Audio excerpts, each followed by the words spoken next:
Bismillahirrahmanirrahim. Assalamualaikum warahmatullahi wabarakatuh.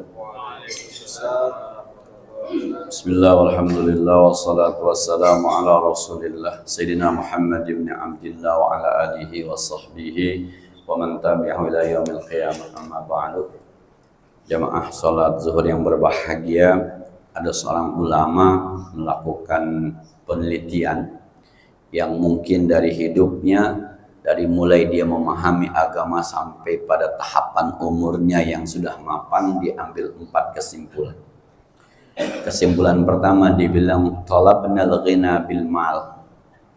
Saya dulu nyari status kaya itu di harta. Pokoknya kalau harta saya banyak berarti saya kaya. Dulu gitu. Maka saya kumpulkan harta, tapi kok saya nggak merasa kaya ya? Kurang lagi, malah saya diseksa sama harta saya. Awalnya nggak punya mobil diseksa, bikin garasi. Udah ada garasi kurang gede, beli tanah lagi buat masukin mobil yang kedua. Udah kebanyakan perusahaan pam, nyewa security, bayar lagi tiap bulan. Nyucinya, pajaknya, kreditannya. Waduh, kayaknya salah nih, kata ulama ini. Tapi wajadnahu fil qanaah. Saya temukan ternyata kaya itu di qanaah. Qanaah itu bisa nerima apa adanya. Yang Allah berikan itu yang terbaik bagi kita. Yakinkan itu terbaik. Mobil bukan soal merek. Istri bukan soal wajahnya, bukan soal kulitnya. Anak bukan soal pinternya saja. Tapi qanaah, inilah mobil terbaik yang Allah berikan kepada kita saat ini, dan kita bisa terima, bisa berakrab-akrab. Nyaman saya naik motor. Tadinya saya ngiri aja, cakep ya, jual, ganti baru. Cakep ya, jual, ganti baru. Capek saya. Pak, nih yang ngomong udah kaya duluan, Pak. Ya, duitnya udah banyak duluan, dia dulu udah. Nih yang ngomong nih, jadi ya sekali lagi kalau mau dia berdua kita mah tetap aja duit banyak ya. Karena dia udah bilang, gua udah dulu. Kira-kira gitu kalau bahasa kita, gua udah dulu. Gua pengen kaya, pengen berasa kaya, gua kumpulin semua harta. Ternyata gua disiksa. Nyaman jadi orang kaya itu ketika apa yang kita punya, yakini itu yang terbaik yang Allah berikan. Punya bini tua, maunya muda, kawin lagi. Kan gitu kira-kira. Akhirnya disiksa sama bini yang muda, disiksa sama bini yang tua, nggak pulang-pulang, tidurnya di masjid. Yang muda berantem, yang tua berantem. Bini mah banyak, 2, orang-orang 1, tapi nyaman ternyata. Karena nggak apa-apa tuh, dari kurus sampai gede tuh bini sampai gemuk, tapi nyaman, bisa buat bercanda, bisa buat temen tidur, bisa buat temen makan, bisa buat temen ngopi, diapain aja gratis kan. Kata orang ini, kata ulama ini, saya salah ternyata. Kekayaan tidak bikin saya kaya. Harta deh, kaya itu adanya qanaah. Nyaman dengan apa yang kita punya. Nah, Bapak aja kalau nilai khotib Jumat atau ini pakai pikiran siapa? Haji boleh, kagak enak, terseksa itu. Besok ketemu saya lagi, dia lagi aja terseksa. Udah terima aja siapa pakai khotib Jumatnya sampai gurunya, qanaah saja, orang semua juga ilmu. Yang udah kita dapat pengulangan, yang belum kita dapat pengetahuan, itu aja. Nah, yang pertama tuh kata ulama, saya cari, salah saya. Yang kedua dia bilang, wa talabna rohah fisaraya. Saya cari kenyamanan, asik hidup itu ketika saya berlimpah. Ternyata saya salah. Semakin harta saya berlimpah, mobil saya banyak, motor saya banyak, makin capek saya. Ternyata, aduh, mikirin mikirin perusahaan yang sono, di sono ada korupsi apakah agak dimakan, waduh capek saya. Wa wajadnahu biqillatil mal. Justru ketika harta saya sedikit, nyaman saya, healing, saya nggak ada yang saya khawatirkan. Naik pesawat jauh, ini kalau pesawatnya meledak bagaimana ya? Harta gue banyak banget, siapa yang ngarisin itu?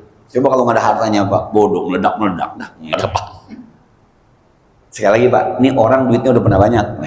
Ini orang pernah punya perusahaan ini orang udah punya usaha, ini orang segala macam, ini hanya bisnisnya. Tapi ketika bisnisnya makin banyak, masya Allah, hidup diatur sama manajer, bangun nggak boleh kesiangan, harus jam 6 olahraga begini. Bahkan tuh ada seorang artis yang kalau pagi-pagi harus suntik vitamin C dari jam sekian, infus vitamin C. Habis itu acara begini, capek amat. Yang enak jadi ustadz juga weh. Ngopi pagi-pagi ngajar, habis ngajar ngopi, habis ngopi bayang duha, habis bayang duha baca Quran, ngajar lagi, zuhur tidur, bangun asar ngajar lagi, bang, begitu doang kerjaannya. Sehari 4 kali ngajar, gope 2 juta, tidur malam. Iya 2 juta weh. Nah lah pagi ngajar, bis zuhur ngajar, bis maghrib ngajar, habis isya ngajar, pulang paling malam jam berapa? Jam 10. Setengah 4 udah bangun tahajud. Pagi-pagi ngopi sama bini senyum-senyum, 2 juta sehari. Senyum bini. Ya, berhenti semua bisa jadi ustadz nih. Ternyata.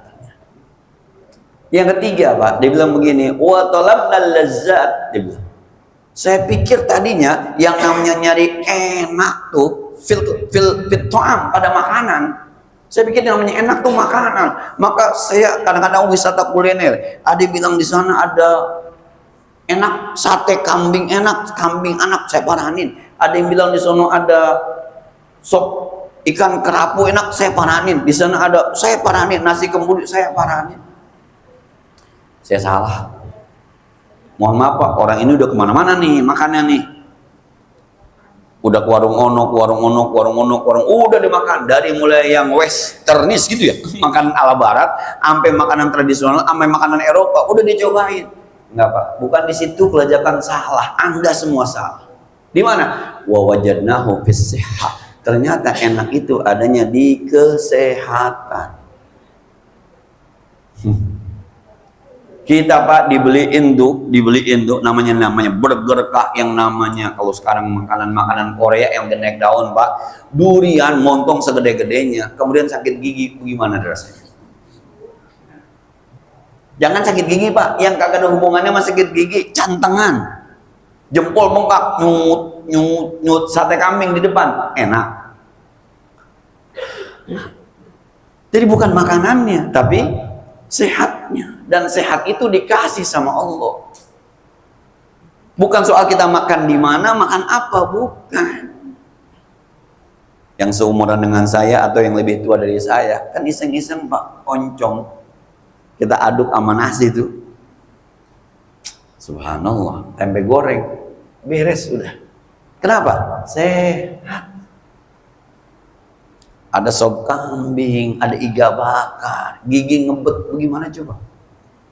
Saya pernah nangis Pak, makan bakso gigi ngebet. Ada pengajian kayak apa, sebuah paguyuban lah begitu, saya undang aja di situ. Habis itu makan bareng, makannya baksonya agak keras, saya gigit di sini petong, saya diem aja Pak. Air mata saya udah tahu sakit, kalau sakit gigi gimana? Apa kata Pak Ustadz? Ya Allah Pak Ustadz, kepedesannya sampai keluar air mata. Kepedesan apa? Ngebut. Dihormati kita, dicariin kita, dilayani kita, nggak enak, ngebet gigi. Yang enak tetap sehat. Mau ngambil sendiri, mau sehat. Dah yang penting sehat. Subhanallah, pada sehat mah apa permen yang kita gigit itu pasti enak, pas sehat. Nah, subhanallah, ini ulama luar biasa nih ulama. Dia bilang saya udah, jadi dia udah survei kemana-mana. Artinya dia pernah ngelakuin. Sebab waktu kami cari, dia bilang. Cuma memang saya begitu kalau ada orang-orang pengantin baru, pasangan-pasangan muda ke rumah, Ustaz saya mau beli mobil, beli. Kenapa? Sebab lu belum pernah punya mobil.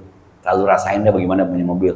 Kalau mantep berarti usaha lu mantep. Kalau agak mantep jual aja lagi. Yang penting lu pernah ngerasain beli mobil. Saat saya mau ngedit motor ini, tapi begini kredit, sanggup lu kagak sanggup lu jual, paling kagak lu pernah punya beli motor, jadi ada pengalaman kredit kayak apa terseksanya. Kalau gue ceritain ntar lu nggak percaya, karena lu kata lu miskin, kan begitu. Ya Ustaz mah pantasnya kagak sanggup, susah kan begitu ngomongnya. Udah Ustaz dikatain susah kan parah banget ya. Nah, jadi ya saya cari kenikmatan apapun, ternyata bukan di makanan, ternyata bukan di mahalnya, ternyata di sehatnya. Sambal enak kalau perut kita akrab, Pak. Sambal enak kalau mau namanya sambal geprek, mau namanya sambal dadak, mau namanya sambal hijau, sambal merah, sambal apapun menjadi enak kalau kitanya sehat. Ayam mau digeprek, mau digoreng, mau dibakar, mau direbus, mau ayam teriyaki, ayam budeg diteriakin, ayam badung digeprek, apapun namanya ayamnya tetap aja yang bikin enak sehat, bukan bumbunya. Itu kata ulama. Yang terakhir kata ulama, wa talabnal ilma, saya pernah nyari ilmu pengen pinter dalam keadaan Sya'ban, kenyang. Saya pikir kalau kenyang nih pasti ilmu dapat. Orang kenyang kan kagak kurang apa-apa belajar. Salah Pak juga. Ternyata saya dapat ilmu dalam keadaan ju', lapar. Nah, maka kalau anak bapak pada pesantren ngapal Quran, badannya kurus, wajar Pak? Wajar. Karena ketika dia tidak memikirkan makanan, maka dia lebih pikir kepada hafalannya. Maka makannya sekenanya. Yang penting masuk aja nih, yang penting masuk aja.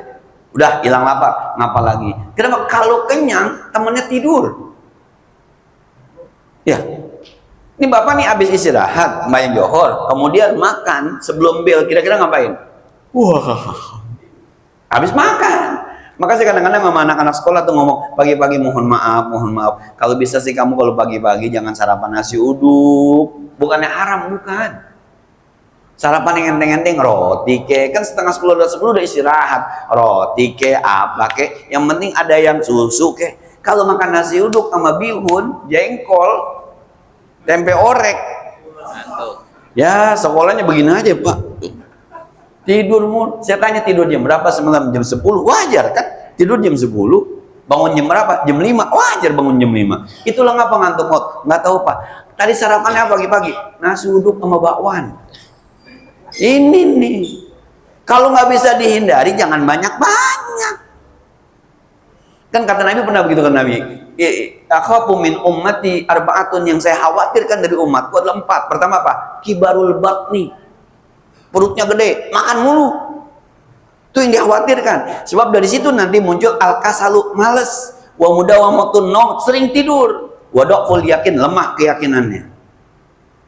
Maka kalau mau ngaji, mohon maaf sekali lagi bapak-bapak ya. Jadi kalau anak bapak-bapak sekolah, kok makin kurus aja ya. Andai kan sehat-sehat aja, berarti emang dia pikirin pelajarannya. Film-film Pak, film-film. Kalau sekolahan, film sekolahan. Pokoknya yang bego, yang gemuk makan mulu, liatin ya. Mau film kok, misalnya sinetron kok, anak sekolah nih, SMP ke, SMA ke. Pokoknya yang bego, yang gemuk, makan mulu. Nggak ada yang pinter gemuk, nggak ada. Nah, karena memang kata dia, orang sering puasa itu yang hebat ketika belajar. Maka saya punya teman itu, anaknya ngapal Quran, hafal 30 juz pada akhirnya. Cuma asal dia datang ke pesantren tuh artinya, ya Allah, anak gua kurus amat ya. Sampai akhirnya dia datang ke kantin, dia bilang, Bu, itu anak saya. Kalau makan, tolong dikasih ayam ke apa ke. Jadi makanan dari makanan yang biasa, pisahkan buat anak saya. Ini duitnya. Dah, sampai sono harusnya itu duit habis, cuma habis sepertiganya, nggak ada separohnya habis.